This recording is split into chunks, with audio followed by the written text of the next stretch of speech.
Oh, hello, gamers all over the world. I'm Etano Circus, and today, the 22nd of May 2014, is Welcome to Little Wargame episode number 5. Alright. Now, today we're going to be talking a little bit more in depth, even more in depth than we had been speaking in depthly before. We're not going to talk about the general things like micro, macro, or even how to get better through decision making. No! Today we're diving into the deepest part of strategy, analyzing replays, seeing who's good, and then maybe, just maybe, copying that for ourselves. And now as I log in, here's a little bit of what we're going to be going on about today. Today we're going to be showing Zhao, XAO, his amazing decision making and build when he's going 2 racks. Now, here's a normal situation. You go 2 barracks or 2 racks, and then your opponent also goes 2 barracks or 2 racks.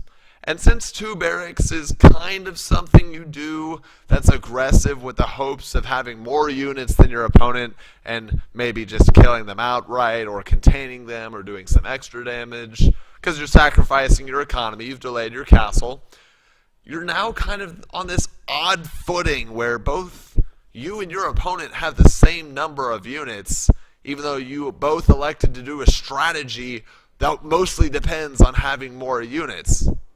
Now, we're going to show a replay.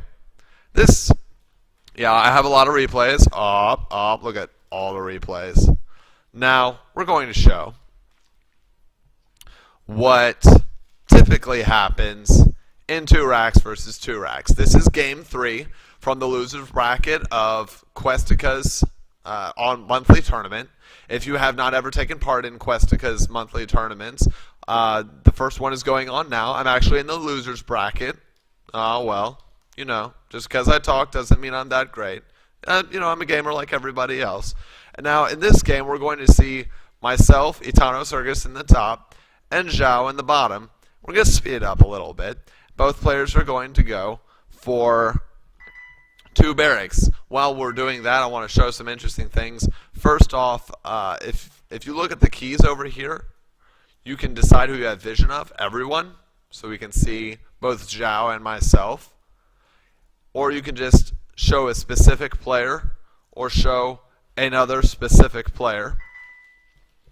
You can also use these info tabs to show the units, buildings, upgrades, whether attack and weapons or mages upgrades, production, mine, gold, and APM. Now, we're going to take a look at production. We're going to look at this from the all perspective. Here's something that typically happens. We're just going to blow through this pretty quickly. In 2 racks versus 2 racks. A common scenario is that both of you build a house.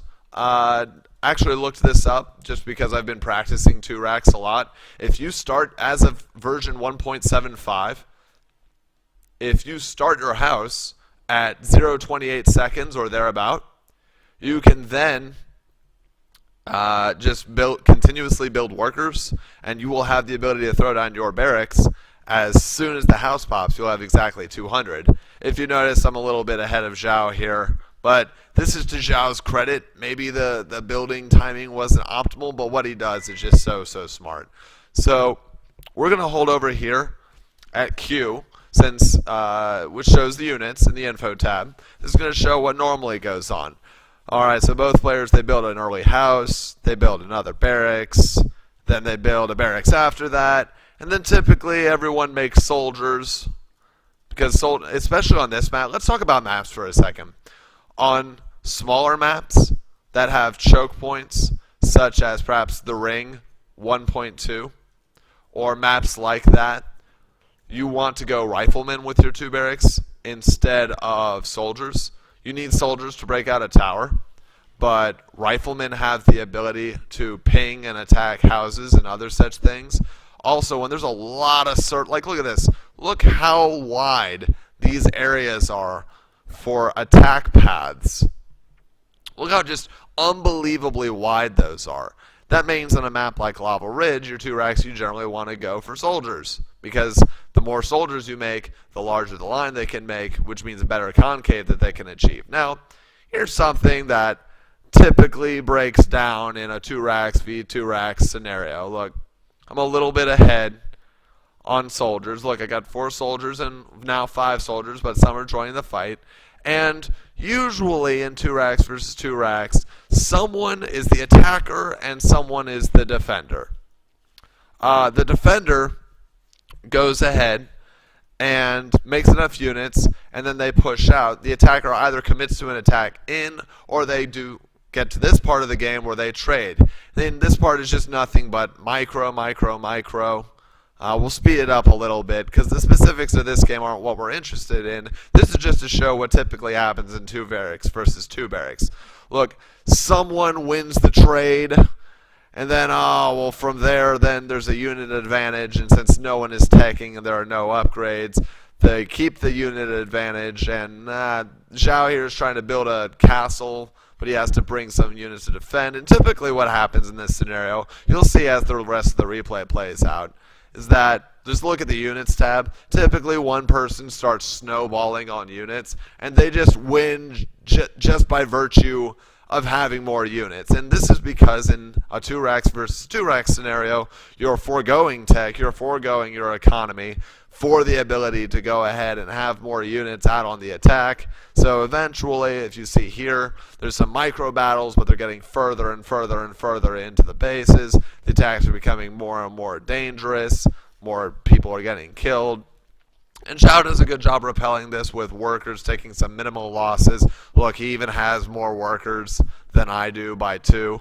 But eventually, you're just stuck in a scenario where the units keep stockpiling, then damage starts being done to buildings like this house, like this barracks, and then eventually there's no more production capability or too many workers have been pulled, something to that scenario, and then it's just game.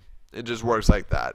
Now we're just going to keep continuing on here, but notice how it's 6 soldiers and 2 riflemen. Towers going up. The game's actually about to be over here shortly. And once it does, then we're going to go out of this game, which shows what typically happens, or we're going to go into another game. Now the second game we're going to go into, I'll talk about a little bit since we're waiting right now. +3 times is the fastest speed, that choice that we have for replays. And there's some interesting micro that goes up here, an interesting decision from Zhao to throw up the castle, the tower, but as I said, typically someone just rides the advantage of having more units early and just keeps on making units until eventually there's too much damage done, and then things pull back. Now, the second game we're going to go into, after this one finishes, is a very interesting game, because it's game 1 of the best of 3 in the losers bracket between myself and Zhao. And what Zhao does, actually, I'm so glad that I paid attention in game 1, because if I had not, then I would have lost game 3 for sure. Like, it was absolutely scary. Now, here, notice some things that are going on here. Although one side's units have an advantage and they're just continuing to press that advantage, in a map, take also into consideration the map for Lava Ridge, because the areas involved are so very long and wide, soldiers are our default choice, as I said before, because each soldier isn't being hampered by any other soldiers in a line. If you're playing maybe Secret Garden, some people like Valley 2, maybe if you're playing Whirlway or some other popular maps that are out right now, then whenever it seems counterintuitive, but on maps that have a large attack base or attack path, you're going to want to go ahead and go soldiers because they can cover more surface area. You can accurately split one soldier to one rifleman in the event that they're going for riflemen.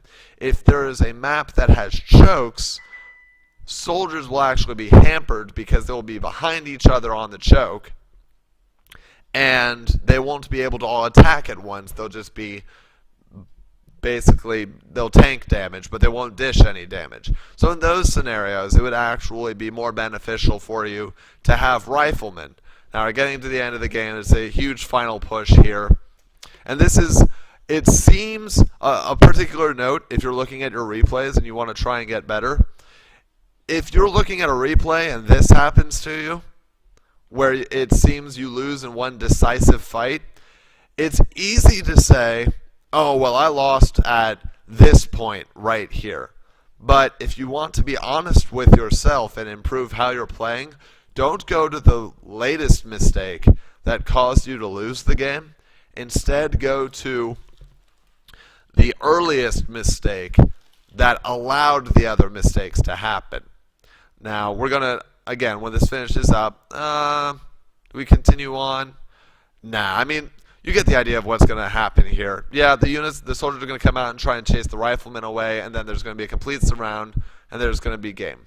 Now, that was all well and good. Replay complete. We're done with that. Done.